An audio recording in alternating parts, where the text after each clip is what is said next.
Morning, सुप्रभात। आइए प्रार्थना करते हैं।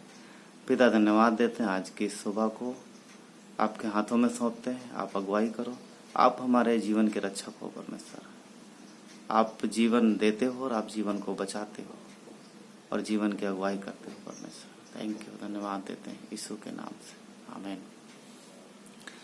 आज देखेंगे मरकुस का 5वां अध्याय 35 से 43 में।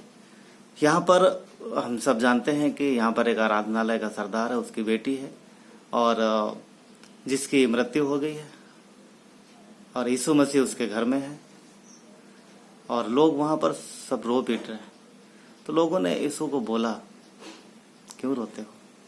मरी हुई नहीं है, वो सो रही है। हाँ, वचन क्या कहता है 39 में, तब उसने भीतर जाकर उनसे कहा, तुम क्यों हल्ला मचाते हो और रोते हो? वो मरी नहीं है परंतु सो रही है। यदि आप देखोगे तो 35 में उसके सेवक ने कहा है, तेरी बेटी मर गई है, अब गुरु को दुख क्यों देता है? वो बच्ची मरी हुई है। उसका सेवक, आराधनालय का सेवक जो भाग के आता है, क्योंकि आराधनालय के सेवक यीशु को बुलाने आता था, क्योंकि उसकी बेटी बीमार थी, मरी नहीं थी पहले। वो बोलता मर गई है, अभी गुरु को तकलीफ मत दे। पर यीशु फिर भी वहां जाते हैं और जाने से पहले सरदार को क्या कहते हैं? विश्वास रख, मत डर। और वहां पर माहौल क्या है कि सब रो रहे हैं। यीशु ने बोला, रो मत, वो मरी नहीं है, वो सो रही है। और सबको बाहर निकाल देते हैं। और आगे क्या होता है हम सब जानते हैं। और वे आगे हम देखते हैं कि यीशु मसीह अंदर जाते हैं और वचन 41 कहता है कि उन्होंने लड़की का हाथ पकड़ा और कहा, हे लड़की उठ, मैं तुझसे कहता हूं उठ।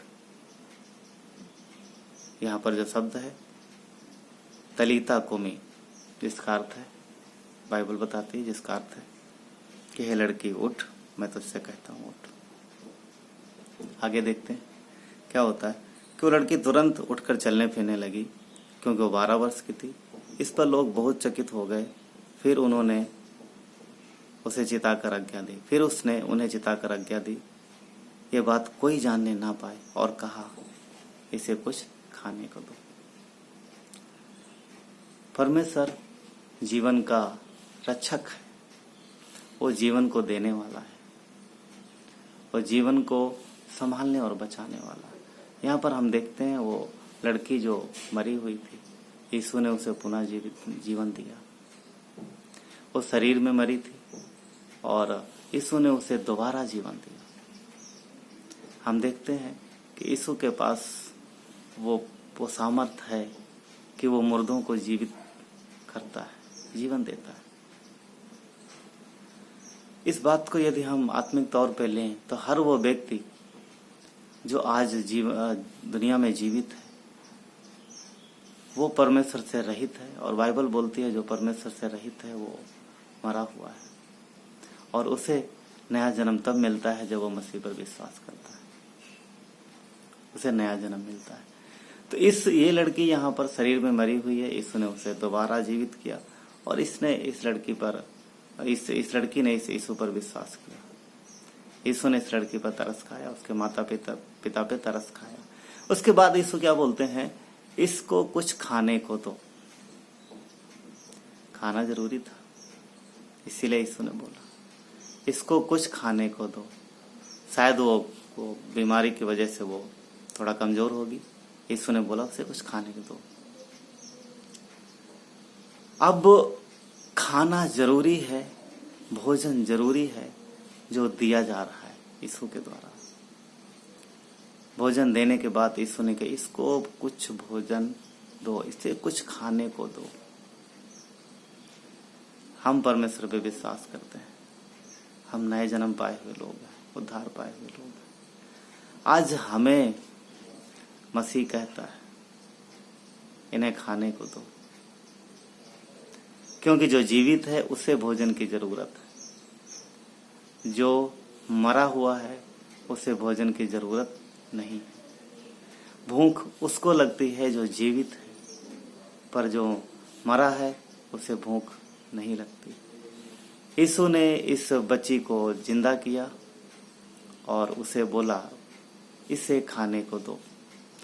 मसीह यीशु ने जबकि हमें और आपको नया जीवन दिया है और आज हम जीवित हैं, तो वो चाहते हैं कि हमारा जो भोजन है, हम जो भोजन ग्रहण करते हैं, वो भोजन हमारे शरीर को मजबूत करे, ताकत दे, और हमारे आत्मिक शरीर के लिए जो भोजन है, वहां पर एक्चुअली ने यीशु ने जो बात बोली है ना, इसे खाने को दो।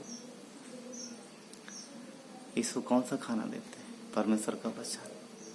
अब ये जी गई है, अब इसे भोजन की जरूरत है, अब इसे भोजन दो, अब इसे सुसमाचार की जरूरत है, अब इसे परमेश्वर के वचन को जानने की जरूरत है, इसे और गंभीरता से परमेश्वर को जानने की जरूरत है। अब वो जीवित है। ध्यान रहे, जो जीवित है उसे भूख लगती है। आत्मिक में जो जीवित है उसे भूख लगेगी और वो भरम भोजन को ढूंढेगा। वो भोजन के लिए खोजबीन करेगा, क्योंकि जिसको भूख लगती है वो भोजन को ढूंढता है और भोजन की तलाश करता है, और जब मिलता है तब आनंद से खाता है। जो जीवित है उसे भूख लगती है और उसे भोजन मिलना चाहिए। तो आज के सुबह में हम जो कि आत्मिक लोग हैं और हम जीवित हैं, यदि हमें भूख नहीं लग रही है वचन की, तो हमें जानने की जरूरत है कहीं हम बीमार तो नहीं हो रहे। क्योंकि जब लोग बीमार हो जाते हैं तो उनकी भूख कम हो जाती है। शरीर में जब बीमार होते हैं तो खाने से इनकार करते हैं। ध्यान रहे, अगर आत्मा में बीमार है तो खाने से इनकार करेंगे, भूख नहीं लगेगी। इसलिए जो यीशु में हम हैं, तो हम अपने आप को जांचें और अपनी भूख को बढ़ाएं।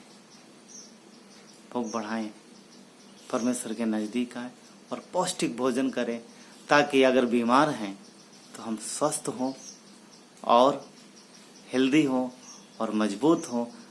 क्योंकि वो वचन कहता है कि यीशु ने उस लड़की को कहा, इसे खाने को दो। हालांकि वो चल फिर रही थी, पर खाने के बाद वो दौड़ रही होगी। भोजन मिला, अब दौड़ रही है। तो हमें और भोजन की जरूरत है। भोजन जो कि आत्मिक भोजन, जो परमेश्वर का वचन है, जो परमेश्वर का प्रार्थना और फेलोशिप है, उसकी जरूरत है। जब भोजन लेंगे, मजबूत होंगे, ताकतवर होंगे और प्रभु में भागेंगे। ये परमेश्वर चाहता है, परमेश्वर चाहता है। तो आज की सुबह में आत्मिक भोजन जो परमेश्वर ने हमें दिया है, उसे हम रोज ग्रहण करें। क्यों? क्योंकि जो जीवित है उसे ही भोजन की जरूरत है। दो व्यक्ति, जो स्वस्थ है वो अच्छा भोजन करेगा, जो बीमार है उसको भूख कम लगेगी। तो हमें दोनों, अगर हम स्वस्थ हैं तो हमें भोजन ग्रहण करने की आवश्यकता है, और स्वस्थ नहीं है, अस्वस्थ है, तो भूख कम लगेगी। अगर अस्वस्थ हैं तो डाइट बढ़ाइए ताकि स्वस्थ हो जाए। धन्यवाद। प्रभु आपको आशीष दे। आमीन।